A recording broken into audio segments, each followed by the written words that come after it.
Why do people have to be so mean to others for no reason? Hurt people hurt people. They should be happy you come to their store and pay their salary, and it's none of their business if you buy 1, 2 or a million sandwiches or what you look like. How disgraceful and low. As others said. That person is probably unhappy with themselves and doesn't have their emotions under control. Don't go there anymore. I am sure there are plenty of bodegas that know how to treat and keep a good customer. Sorry this happened to you. I don't support any of those type of businesses. I had a bad incident in a similar type establishment years ago. I'll support a chain long before them. Regarding what happened to you, I bet he would have called the cops if a man went in there and stepped to him. Also, NYC seems like a terrible place to live for one's mental health. I would say this says a lot more of this worker than you. He probably just projects something on you about himself that he cannot accept. Normal, healthy people who feel okay with themselves don't hurt others for no reason. You could try talking to his boss though. Because it is not okay to talk to a customer like that. I hope you will feel better. Don't give them your business if they want to be assholes. You're the boss in the situation, you're paying for their services. If you want to be petty, record your interactions and do what you want with the recording. But the main thing I'd say or advise is don't let them just treat you like that at all. Don't let anyone degrade your self-confidence. Big, small, size doesn't matter. It's your character and how you interact with the world. Anyone who judges a person on anything less something superficial such as size or appearance is weak. Some people are just insecure and feel the need to put others down to make themselves feel bigger. Not a whole lot that can be down, but not going back there is a good choice. At least when he's not working anyway. No one needs to be shamed for just buying sandwiches. They think Trump's trial can't possibly be objective because no matter who they get, the jurors will have a bias? The Georgia grand jury members hinted pretty strongly in interviews that there were people who came in supporting Trump that were convinced after the preponderance of evidence presented.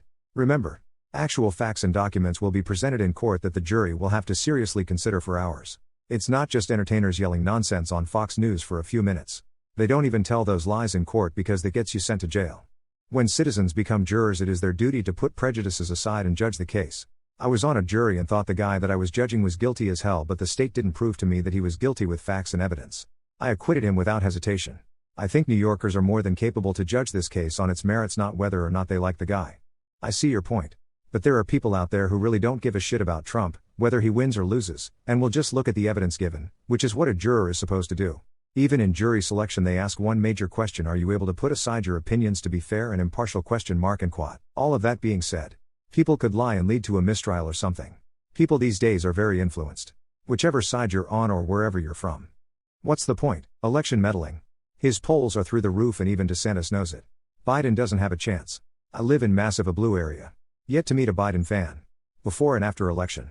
Then again, this is Reddit, so of course they will cheer for this garbage. Even though the country has gone to hell and Biden literally is corrupt to the core with real evidence. But, orange man bad, right? They think porn will become extremely dangerous with the current onset of AI and how capable it might be? It already is, dude. AI deepfakes have been used to frame people for crimes for a few years. Air, water, food, desire for status and avoidance of pain tend to be much stronger and more broadly exploited biological urges. Yeah, I agree. If you download Stable Diffusion and you have a decent graphics card, you can make whatever images you like. Even completely offline. So yeah, it's going down a deep rabbit hole. I'm not sure what happened to me, but I completely lost interest in porn over the last few years. I have a strong libido and get super horny at times, but if my GF is not around, I just assume think of her, us, then watch porn. Porn is already very dangerous. People just don't realize the damage it does. But yes, absolutely it will become much more harmful in the upcoming years. I don't think AI will change porn considerably from what it is now. It really isn't reality already and doesn't represent most people's sex lives. The performers are more attractive than the average. Penis and breast size usually considerably larger. Sex acts such as anal get performed way more as opposed to real life, etc. etc. What else is there to change? Deep fakes will become an issue, but they don't need to be porn to have a detrimental effect. When it comes to AI, porn is one of the things I'm least concerned about. No one has the same type. Maybe they can get your type down to a T. But that would take a lot of work that you'd probably have to pay for if they're getting everyone's type. Which just sounds like porn today, TBH. Minus paying for it. If you're smart. What are signs you've noticed that others find you physically attractive? I've been seriously lifting at the gym for the past couple years. I've made a lot of progress from where I was before. Getting rid of my skinny fat physique. In the summer I'll wear tight-fitting Hawaiian shirts and tailored shorts. Which gets me complimented often. Otherwise, since making significant gains, I've noticed women eyeing, smiling and once even grinning at me.